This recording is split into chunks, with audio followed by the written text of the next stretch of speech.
Are we ready? Yeah, we are. Okay. Thank you. I'm so All right. sorry for that, No worries. little pause.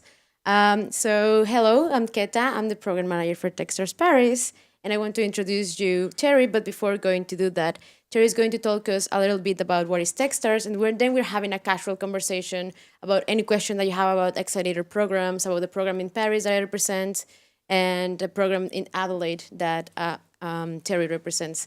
So it's just a cute, fast conversation. After we're going to the question and answer and fireside chat combination, we invite also Anurag.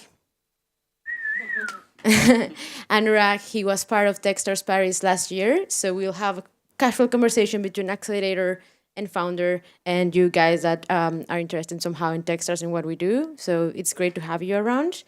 And this is Terry. And program manager. And yeah. The most important part. I tell Chris, so the program manager in Adelaide is a guy named Chris Chang, and I always tell him he could do my job, but I don't think I could do his. Yeah, move on. So this is what the marketing people tell us to say. When you get big enough, the marketing people start telling you how to talk about your company. Techstars is the worldwide network that helps entrepreneurs succeed. And we do. And I think there's a lot to be said for that. But let me tell you how we got here a little bit. 10 years ago, I got a call. I was living in Boulder, Colorado. I was running my own company. And I'd done enough mentoring that I realized I liked working with other people's problems more than my own. So it was a way for me to get my head out of my own business. Is anybody mentoring now, by the way? Couple? It's really good for you to do.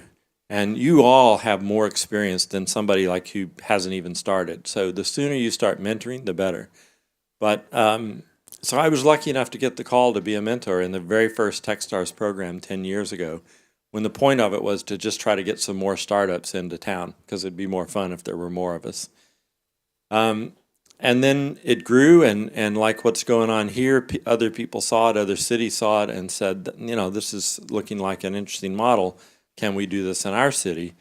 And then it became a business. Like it was actually working as a business, not just as something fun to do in the summer.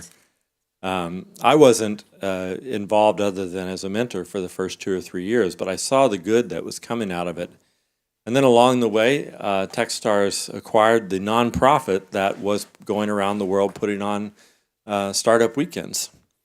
So, and we also have a venture capital arm. So Techstars is a lot of things, but when you boil it all down, this is what we do. We help entrepreneurs succeed through a global network.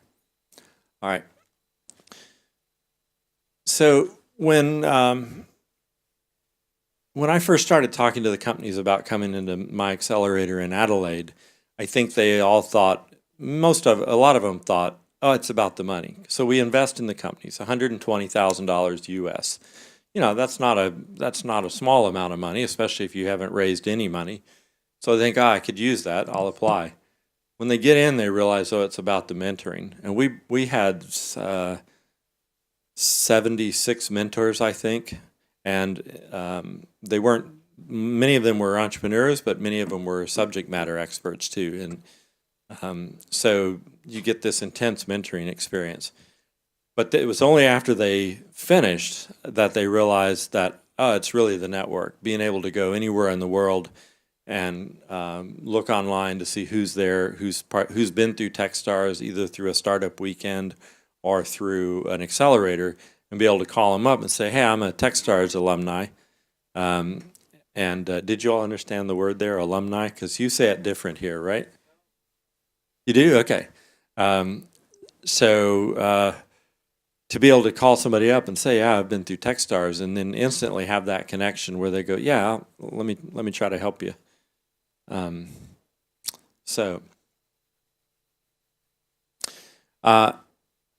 If you've heard the phrase, do more faster, one of our co-founders wrote the book, Do More Faster, as well as Startup Communities and Venture Investing. Subtitle is How to Be Smarter Than Your Venture Capitalist or Lawyer. And I've actually met a founder who said reading that book caused them to get a much better valuation. So if you care about startup communities, read Startup Communities. If you're raising money, go read Venture Investing. They'll help you. we now have over 10,000 mentors around the world who've been involved either in the accelerators or Startup Weekend. So, okay. And in the beginning, we ran these things as what we called city accelerators. So Boulder, Colorado, any technology company could apply and have a chance of getting in.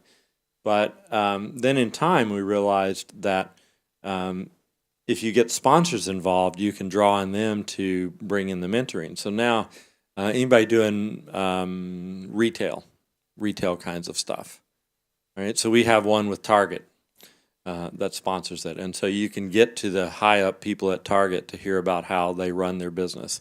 Amazon, speaking of speech recognition, the Alexa group, we run an accelerator. Barclays for FinTech and Ford for mobility. So all over the world, we have these accelerators now that have a focus. And there's more coming. There's now 39 or 40 that have been announced, with more coming around the world. So mine's in Adelaide, and you have one right here in Paris, too. Has anybody been to a Startup Weekend? No? Yeah, one. These are really cool events. I went to one up in Darwin, no, Darwin, Australia. Yeah. Crocodile Dundee, that's where he's from. It's this really hot, humid, small town at the top end of Australia, where they tell you don't go close to the water. The crocodiles will bite your head off, right? Am I lying? This is no, right? They can tell you some stories about Darwin. But it was so much fun. They had 50 people just come from I don't even know where. And you come in on a Friday morning or Friday afternoon, a group like this, people get up, they pitch their ideas on what kind of company they would start if they were going to start a company. In the beginning, everybody's thinking it's just a game. And so, and then you vote on it and you go off in 6 different groups. And over the weekend, sometimes overnight, you build the company. You get your product market fit down and you talk to mentors and at the end of it, you pitch it and you learn to pitch too as part of it. And then the winner gets some funding and some money and some continuing mentoring. Well, it turns out this was meant to be a game, but we've had a lot of people do this and go, that actually is a good idea. We should do this with people they hadn't even known before the event. And so we've had many companies come out of Startup Weekend and actually start, and some have even gone through the accelerators, and some have had exits, and now people are mentoring or even investing because of Startup Weekend. So that's a wonderful thing. 151 countries. I like to say it's everywhere but North Korea and a few places in South Africa. True. Yeah, and in some communities they do a bigger thing called Startup Week. It's more like a celebration of entrepreneurship.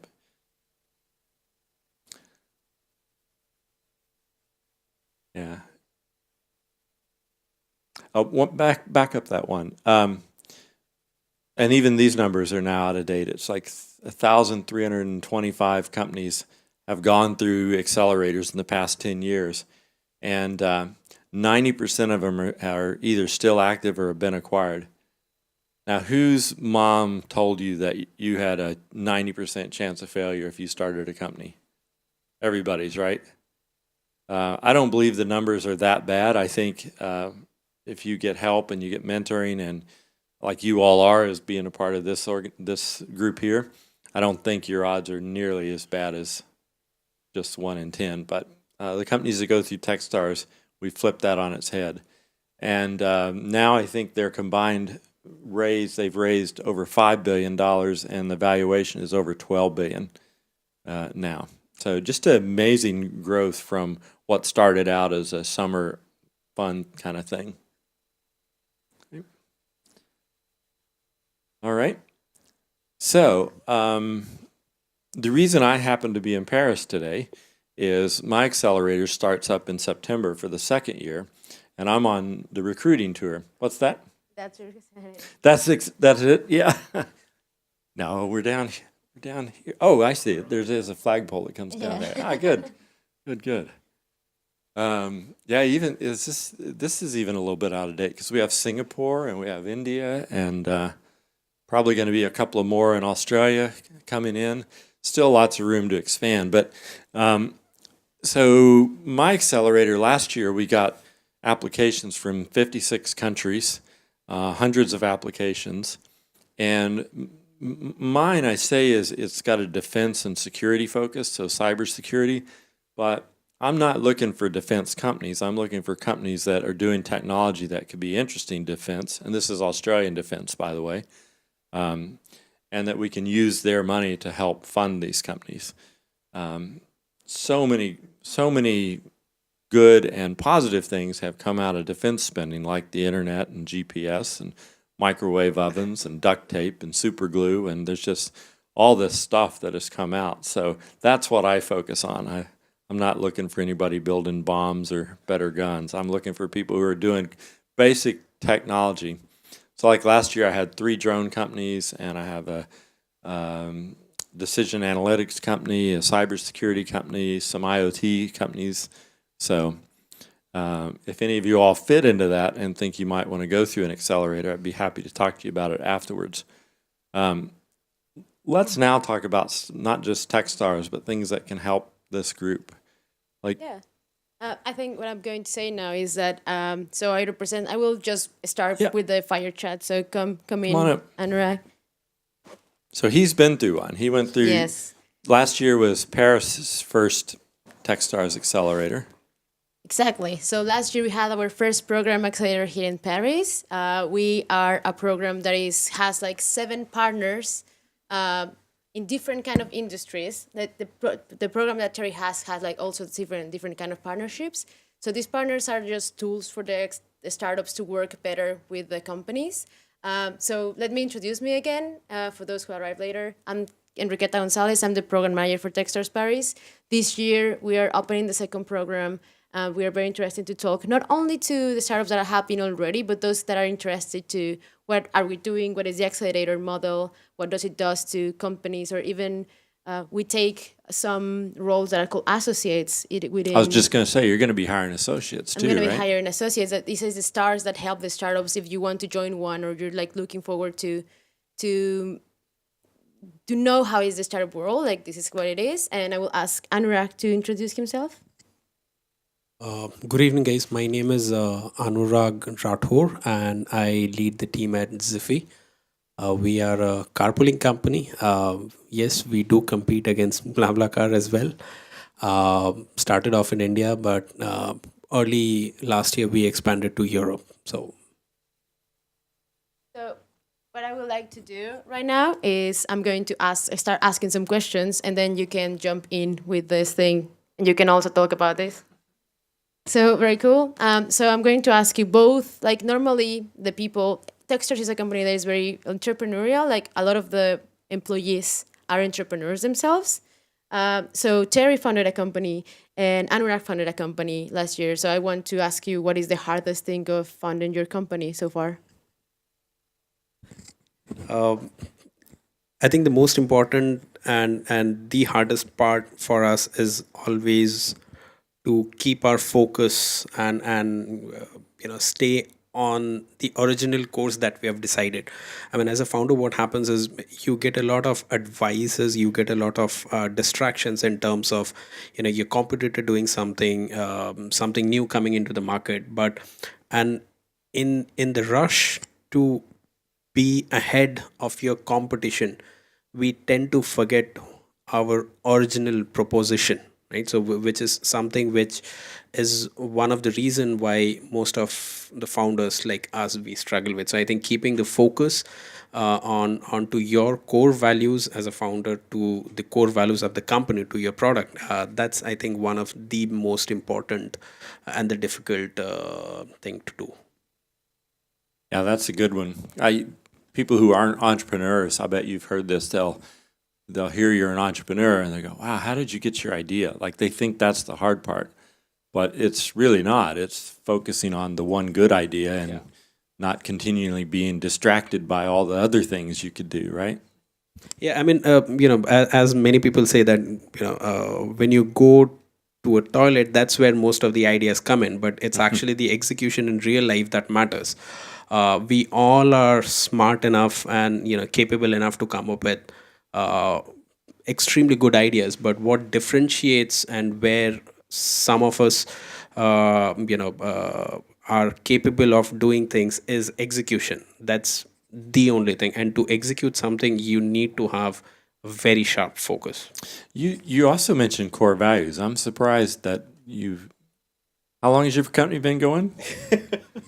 So 2.5, 3 years. That's really early. In my experience, that's really early to have learned how important that is. You must have had an awful situation that you've recovered from, right? Like what? Like co-founder lost their mind and you had to fire them. I think there. That's are, it, isn't it? See, every company has certain skeletons in their closet, and I think it's for the better of the company to keep those skeletons. But on a serious level, I think why I mentioned about having those core values is that keeps us focused with the original fact or the original solution, or that's why we focus on, and this also helps us develop a certain culture in our team. So it's not just about me who's working, but it's also about the other team members who are actually inside the company. And this is the only one common thing that will hold everything together. I'm very impressed that you figured that out so early. It was 4 years. We got up to 30 some people, and I was miserable, and most of the people in the company were.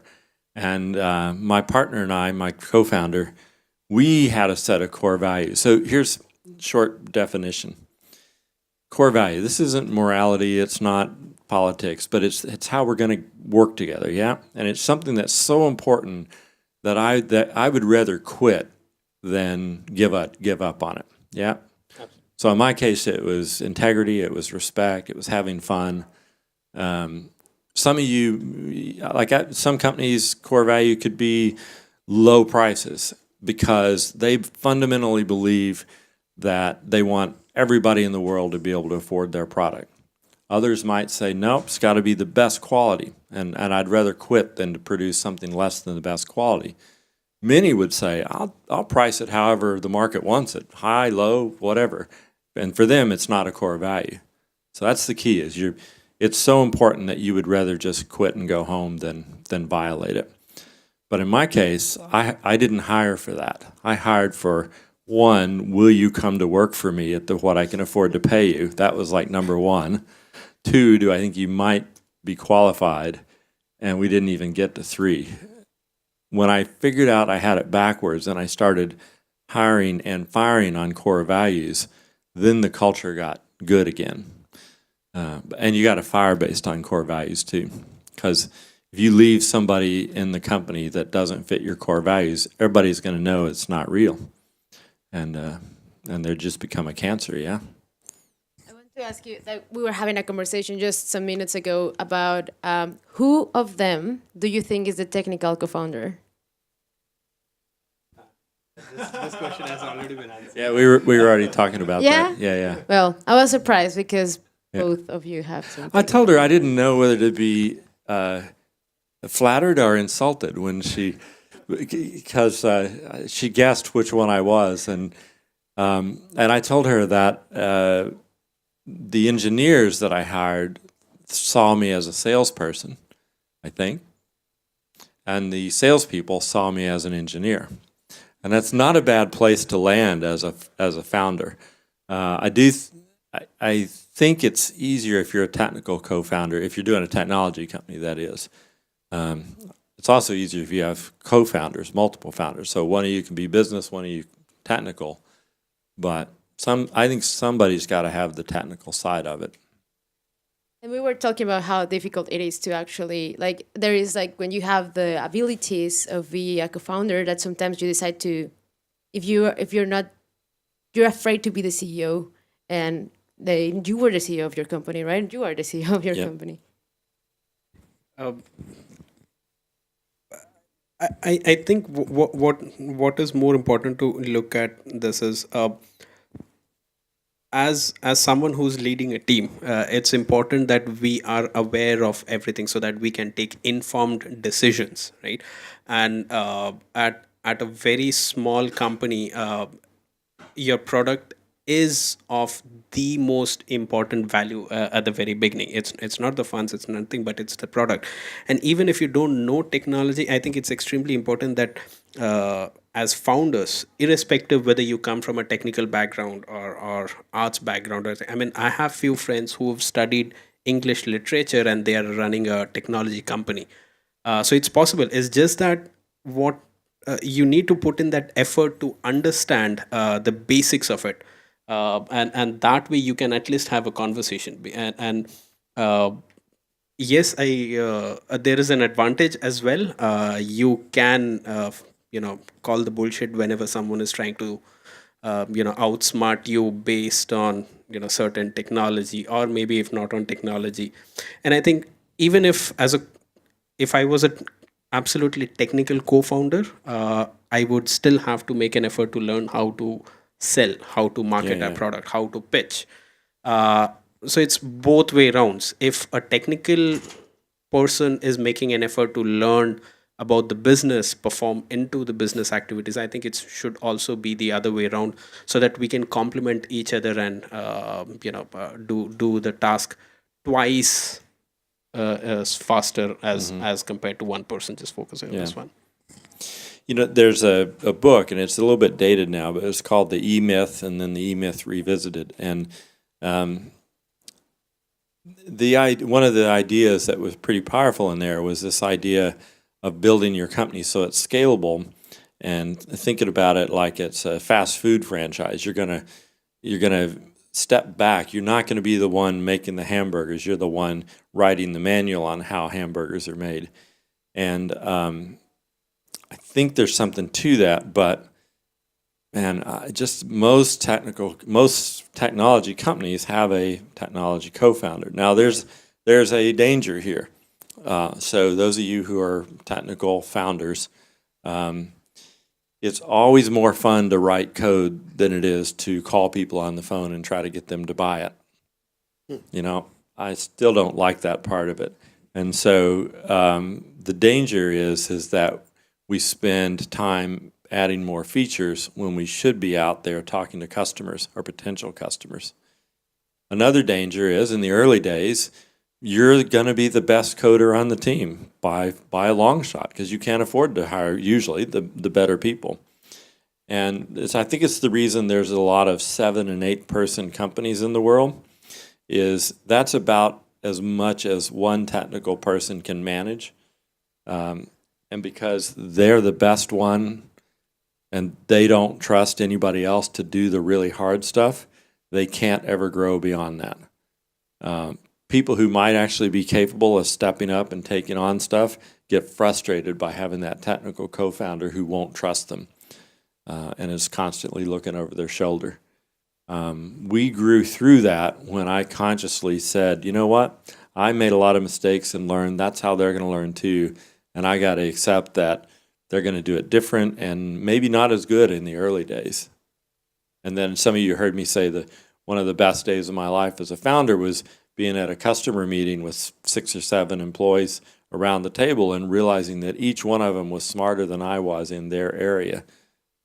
As an early founder, you've got to be good enough at everything and probably great at something, but you got to be good enough at everything, from bookkeeping to marketing to sales to coding to testing, until you can start hiring people who are actually great at it and then better than you. And I think one also very important factor is that the more you experience your product yourself. So in our case, what we did, even before writing the first line of code, we already did over 5,000 trips without even an application. Wow. Our MVP was our car. I mean, to carpool, you just need a car. You don't need an application to actually do that. So we used our car. We used to. Yeah, right? That's amazing.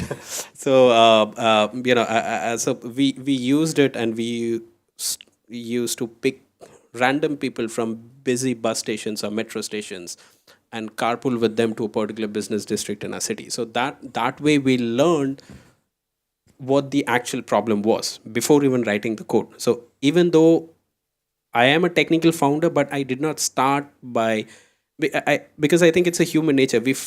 Rather than understanding the problem, we try to give the solution first, right? And this is where most of the frustration, most of the challenges come in. We are so self-obsessed with the solution that we actually forget what actually the problem is. And this is where, even if you're a non-technical founder, getting inside non-technical things will help. And if you're a non-tech founder, getting a bit into technology can be quite helpful. So it's all connects together. I want to ask you, like, what do you think is, like, for you, Terry, that you run the program, that is the most valuable advice that the company said that you gave to them? And I want to ask you backwards, like, when you were in the program, what is the most valuable advice that you received? So there's about 40 people like me around the world, and I think you might be able to group them into three categories. One is the investor. Like, they're just trying to find companies that will grow and make a lot of money and give a good return. Another is they're really good at the technology of building the business, like walking you through lean canvas and getting right in there and helping you figure out how to do all these tests and stuff. I'm the third one. The third one is I just tried to help the entrepreneurs so that their head didn't explode while going through the program. So I relied on the mentors to give the really technical mentoring, and I became that person who's had been through it before, had been through lots of heartache, made lots of mistakes, and I'm never afraid to share my mistakes in the hopes that other people won't make them. We used to have a saying in my company, lessons will be repeated until learned. When we'd like, gosh, we've done this before. Why do we keep doing this? Lessons will be repeated until learned. And I think something interesting is that when he refers to 40 people like him, it's like we have 40 accelerators already running. Yeah. That it's like different kind of MDs. So it's Yeah. also like, if you're thinking and applying an accelerator, also always look at the MD. Because the MD expertise is going to be the one that is going to be sitting next to you, like running your company. So I think the advice I gave him, to answer your question, was, these are companies that have,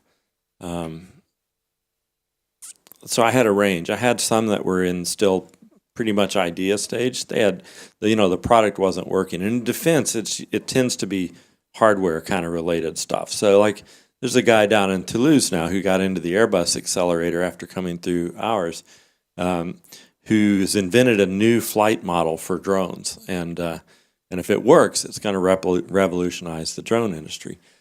So it was just him, and his brother helped him out, and he had a few contractors. So he was really early stage. Another company had 13 employees already. So very different stages. And but I think what they would tell you, the advice I gave them, was that they got to manage their own mental health and their mental attitudes on this. And it's hard to do a business. Like, when I got into it, I was, I think if we're not bipolar, we become bipolar after becoming entrepreneurs. And no disrespect to somebody who's been diagnosed. I've not been diagnosed, but I swear, I started the company on an upswing. And then when cash flow wasn't working, I had some really deep downswings. But over years, I've learned how to manage that. And so I was trying to help them learn to manage that as well, and to remind them that this is not life and death. Like, anybody, some of you, I'm not going to ask you to show your hands or not, but some of you are worried right now. Like, you're having trouble paying attention just because you're worried about getting the code working or getting the payroll done or whatever it is. And you can get so clenched up that you just start thinking, I have to do this. And that's a key word, by the way. If you start saying, I have to do something, you probably don't. It's probably not true. You don't have to do anything in this world. And business is not life or death, and you need to remember that. Keep it in perspective. We're playing a game here, people. It feels like it's life or death, but it's not. That's the advice I give a lot that I think resonates. Thank you, Terry. Not one advice, but probably the best thing that I learned, which was that we should be open to feedback, which translates into always try that the other person should speak the most. uh, you know what I mean? So, see, as founders, what happens is, let's say if someone is asking, "What do you do?" We go ahead and give a 3 minute, 5 minute pitch, trying to convince that I need to convince this other person, and he will give me all his money and everything. That doesn't work always. What it means is every person has a different way of looking at things. I think we can definitely learn something out of it. Uh, Maybe the whatever he or she is sharing is not as per what you want to hear, but I think being open to feedback has helped us a lot. That's why we have been able to uh, you know keep our focus on our vision, on our mission as a company, what the product should be, what should be our message to the to the customers or to the investors. Because see, for us, our companies, our products are our babies, and no parent in the world, father or mother, is ever ready to listen anything bad about their child, right? Even if that child is a you know someone who's not good at something, but for them they are the best in the world. In a way it's good, but it's also bad. So I think being open to feedback makes you realize your the challenges which you are facing. It's not against you as a person, but it's about the situation, about the circumstance. So once we are able to absorb that feedback, work on it, then only we can overcome those challenges. Or else it's a we end up just arguing. So that is the most important thing that I learned, or I got a feedback from the program. For those of you who are raising money, if you fail to raise money, I would almost bet that it's likely the investors said they're not coachable. Like they never say they're not smart enough. I've never heard anybody say that. You don't even get to the point if you're not smart enough. They don't say they don't think they're going to work hard enough. It's usually they're not coachable because they don't want to waste their time with somebody who won't learn from their mistakes. True. I want to open it out to the public. There's any question that you would like to ask?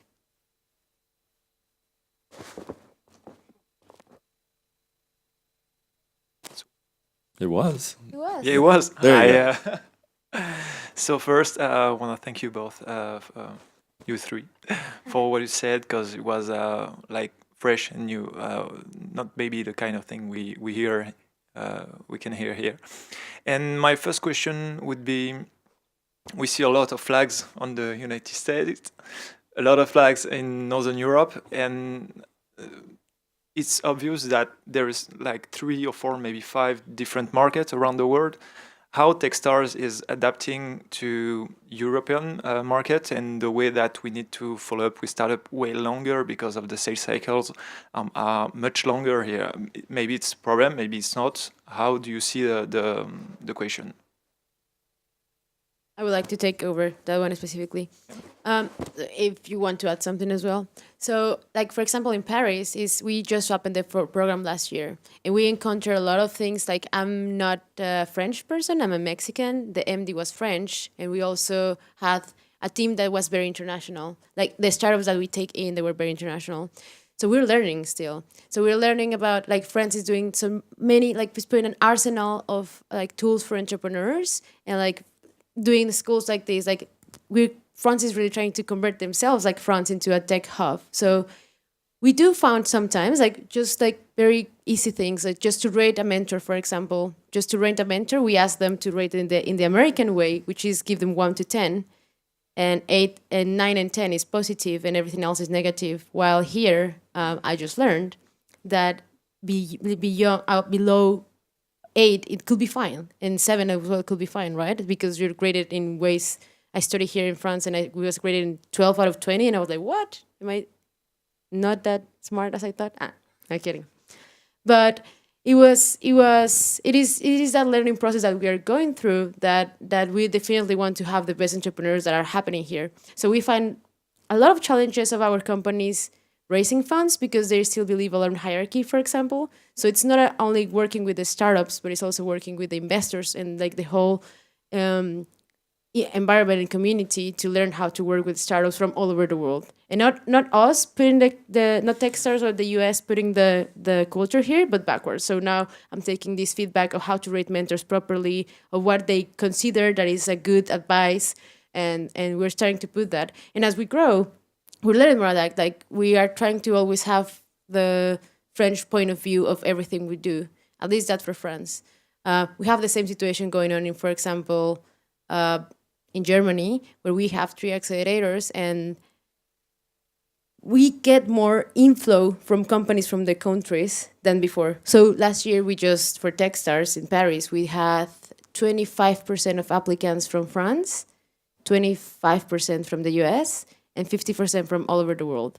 So even if we were based here, we still get more, well, the same day flow that from France. So it's still working. We're still like trying to figure out with some people and mentors that have been doing this for long. So how are we going to actually run a successful program in Europe? Techstars we either just hit or we will probably in the next few weeks 200 employees. So we're still a small company as well and growing fast. And sometimes it shows, doesn't it? Like, communications and me being on the other side of the world, that's a long way from Boulder. And sometimes I have to remind them that simple things like, Good Friday and the Monday after Easter are holidays and nobody comes to work there. Whereas in the U.S., they're like, you get off Sunday, that's the holiday. Yeah. So sometimes it's stuff like that. No, that is true. Just like our program, for example, the program in Paris, and your program as well, they run from September to December. And then you have like a bunch of, like they finish the program in December and they want to talk to investors. And at that moment, you can tell us how that experience went. So you're trying to talk with best investors in December. It's like no one is going to be there. So, we knew about this a bit. We were warned before we were coming here that, don't expect people to reply during the last weeks of December. So we all decided that time we'll shut shop and go on vacations. That's also a good point. I'm a very hopeful sort of a guy. So I always look for the plus points or the positive things in that. What I considered that as an excuse for me to take a vacation, and I was not able to take a vacation for almost like 2.5, 3 years. So it also means that you need to be better aware of the situation or the circumstance that you are trying to work in. That means if you consider Paris or France as one of your market, just knowing about lean startup methodology or reading a book, following Elon Musk or some people, having your posters in your office is not going to make a difference unless and until you don't know about the local culture or how the country functions, right? As good entrepreneurs, I think it's extremely important that we are aware of our surrounding so that we can better plan our stuff, right? It was a bit surprising, but we were sort of prepared for it, because even even back there in India, India is mostly IT enabled services, right? That's what put us Indians on the globe. So we knew that we can probably get vacations during that time, because all the other people, all the other companies in the West, in the in Europe, they are all on vacation. So virtually there is no work happening. So we had a bit of an idea. something like when the program starts in September, then again, and I tried to book all the mentors. I was trying to book all the mentors for the program. Like I knew where were the 10 companies that were going to make it to Techstars, and I tried to figure out like, okay, like they said they need help on these. We tried to make the sessions in these, like tried to make the program as a program manager. So I found, no kidding, like every 9 out of 10 emails that I was sending in August was a automatic reply that everybody was on vacation. It was a surprise. Like honestly, I was like had to close some mentors and some. In the first month, we do something that is called Mentor Madness, and we invite tons of mentors to work with the companies and ask them. Like they reiterate so much what they do that they actually improve a lot in doing it, and they find a match in an amazing mentor that is going to be walking them during the process.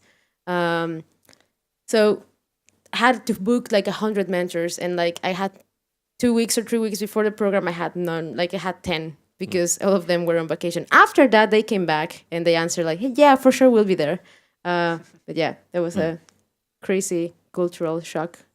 Let's take some more questions.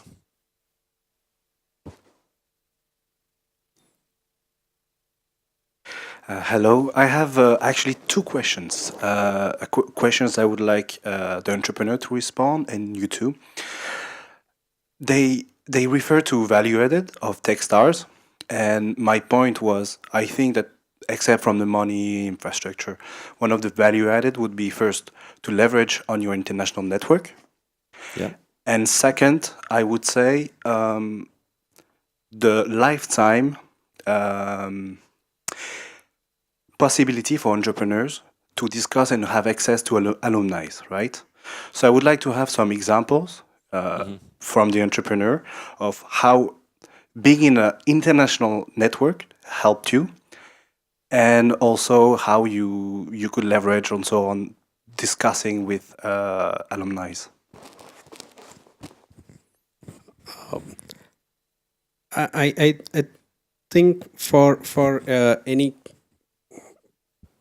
company or as a matter of fact any entrepreneur, network is of utmost important.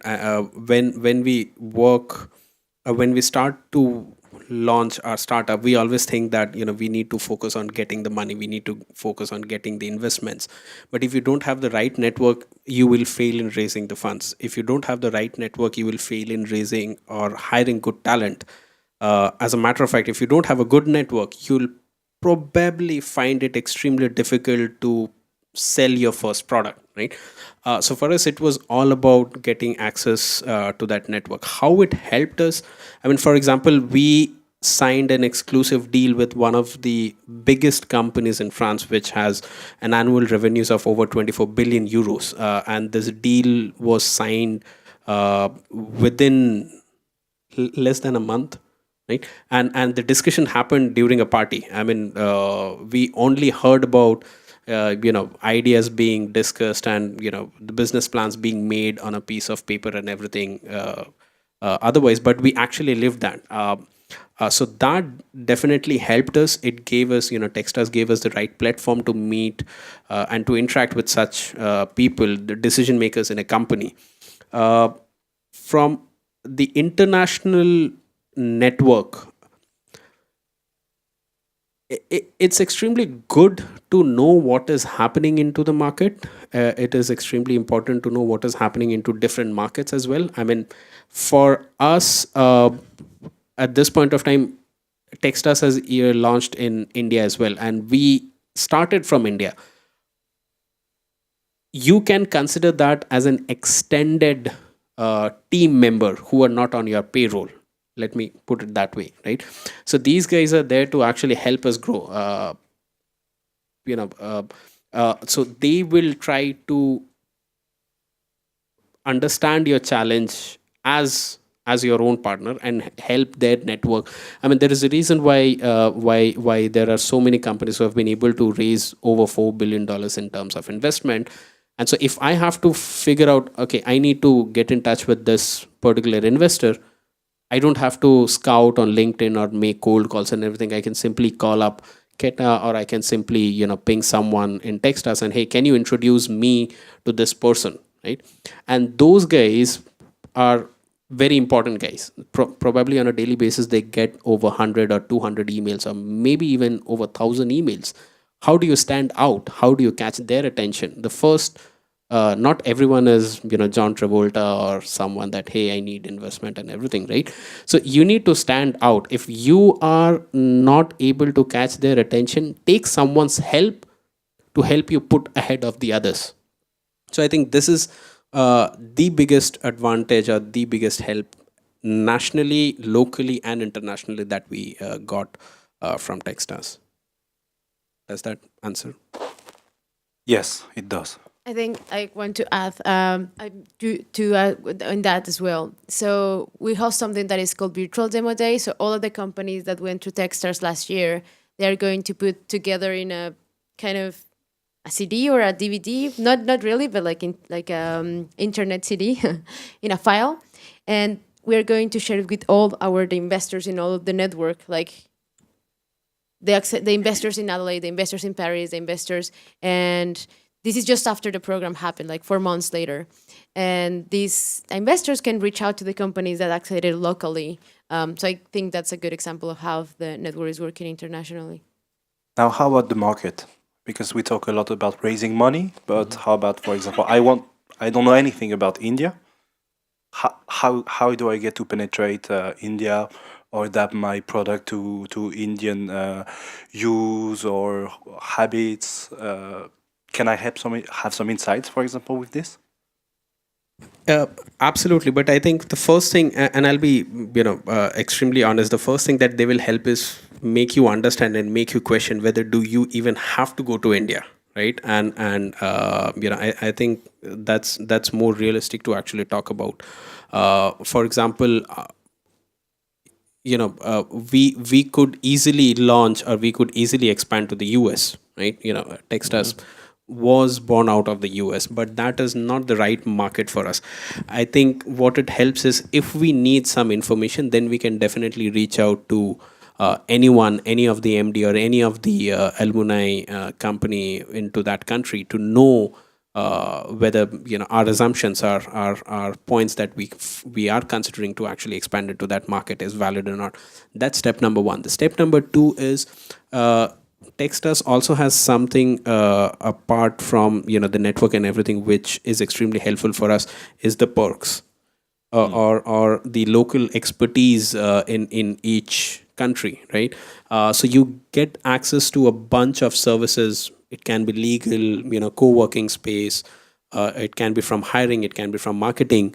So yes, I mean, if you are convinced that that is a market where you have to be, there are tools, there are services, there are people who would help you do that for sure. I was just at an event in Sydney, Amazon Web Services event, and they're a global partner of ours, so they invited Chris and I, and we went and had the booth there for one day, and then they invited one of our companies in who's not on Amazon, they're on Microsoft. And of course they want to move them over. But I was talking to one of the Amazon people and to the founders too, and the founder says, yeah, our free credits with Microsoft are about to run out. I go, well, maybe Amazon would give them to you.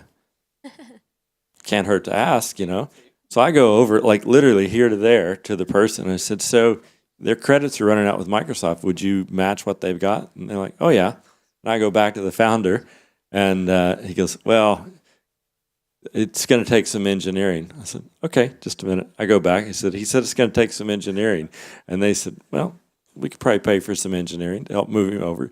That's the network in action. Look, whether it's Techstars or not, I think we tend to underestimate building the network. And I don't mean like sending everybody you run into a LinkedIn request. It has to be real. It has to be... and one of Techstars' core values is give first, and we just drill that into people's heads that you get what you want by helping enough other people get what they want. That's a quote from a guy named Zig Ziglar, if there's any salespeople in the room.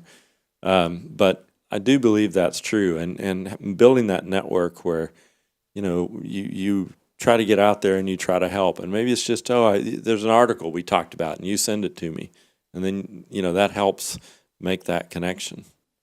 And as technical founders, and a lot of us, I am, are introverts, it may seem weird to like try to connect to somebody you don't even know. And I think that's one thing Techstars helps with, is it takes the weirdness away.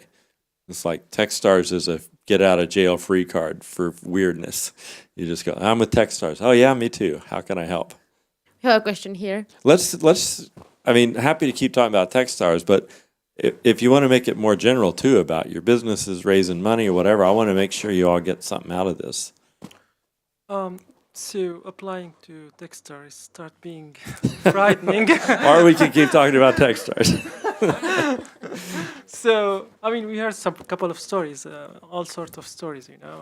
You said that you have already raised money, so it's like it raises actually some question to apply for Techstars. We heard some stories that people didn't have any even the idea. I heard some stories about that in Colorado. Just one person. So what is the truth about applying? I mean, what stage when you should apply? Is it what is the criteria? It's like. Okay, so we like to say we're stage agnostic, and is it really true?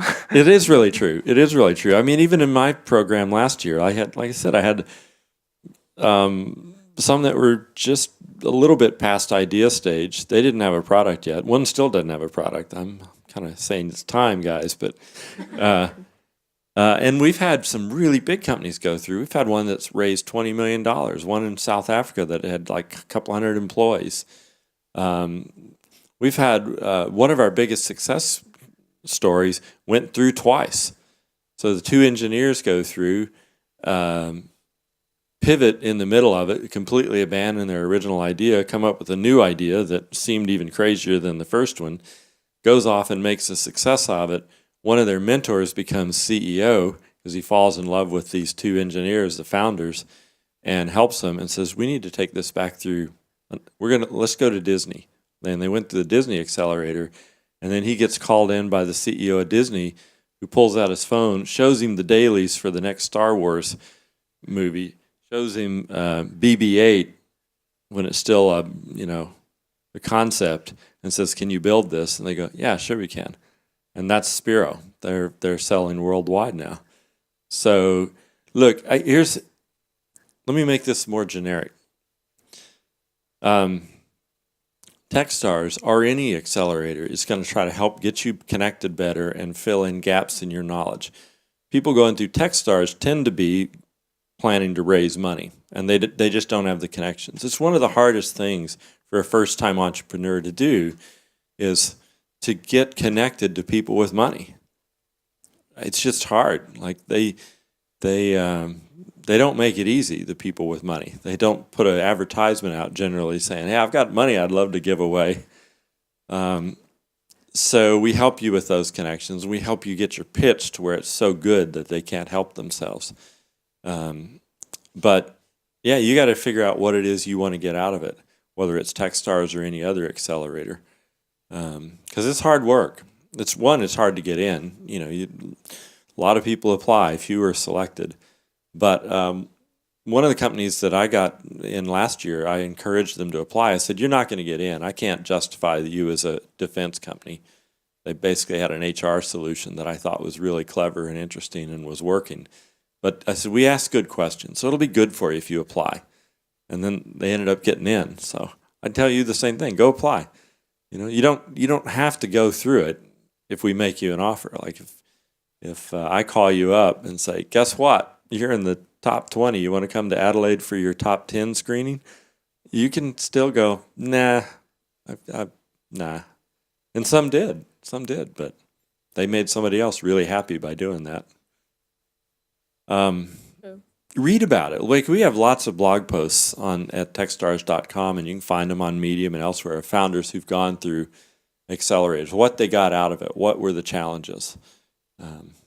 We list every company on the website that's been through Techstars, and we list them as in business, acquired, or failed. Heck, you can call up some of the ones that failed and said, how come? Why didn't they keep that from happening? And see what kind of answer you get. Where it gets hard is if you've raised a lot of money at a higher valuation, because we don't negotiate on the terms, and some entrepreneurs have a hard time getting their head around that. Okay, so one final question before jumping into pizzas. Yeah?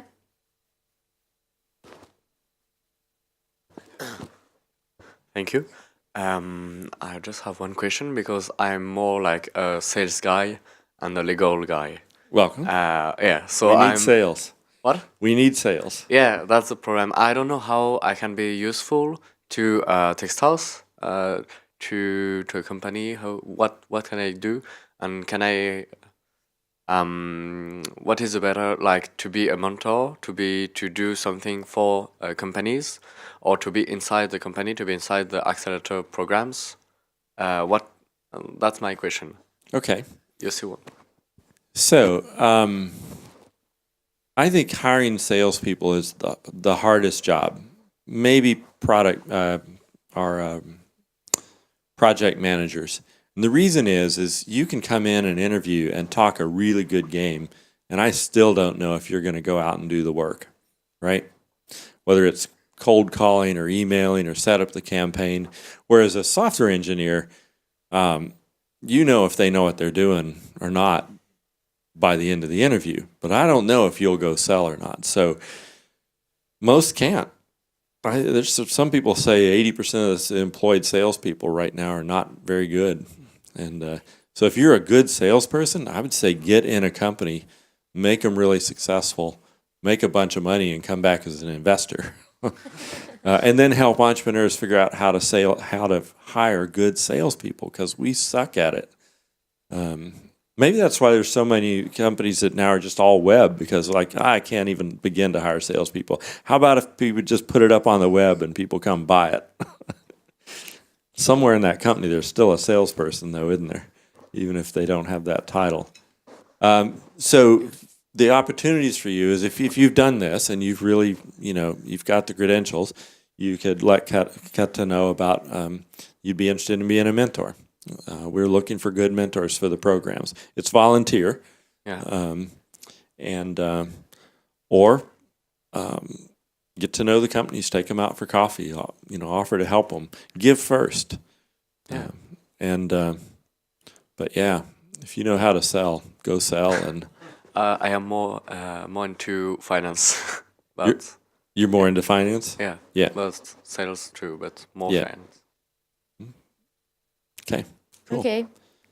Thank you, everyone. I think the pizzas and the beer are in the other room. We'll get them there if they're not there. So I hope you all stay around. I'm happy to still talk more about being a founder and convincing you that you can do it. And actually, if I could convince you not to do it, then you're probably not cut out to do it. So It's already too late. yeah, my son's a professional musician, and I once read something that said, if you could do anything but music, you should go do that, because it's going to get so hard that if you have a choice, you will quit and go do that. It's almost like that with entrepreneurship. You got to be. It is hard. Let me throw one bonus. Can I just go one more? All right. So I started my company. I had a partner, and I'd been reading the magazines at the time about, you look up to all these entrepreneurs, right? We mentioned Bezos. Not Bezos. We mentioned Elon Musk, and so it's so easy to kind of compare yourself to them, but we're not those guys. Sorry. Just maybe one of you is. I'm not. But so you get into the business and you think, man, this is a lot harder than I thought it'd be. Maybe there's something wrong with me. Like maybe I'm not smart enough, or maybe I'm not willing to work hard enough or something. And that realization that we all struggle.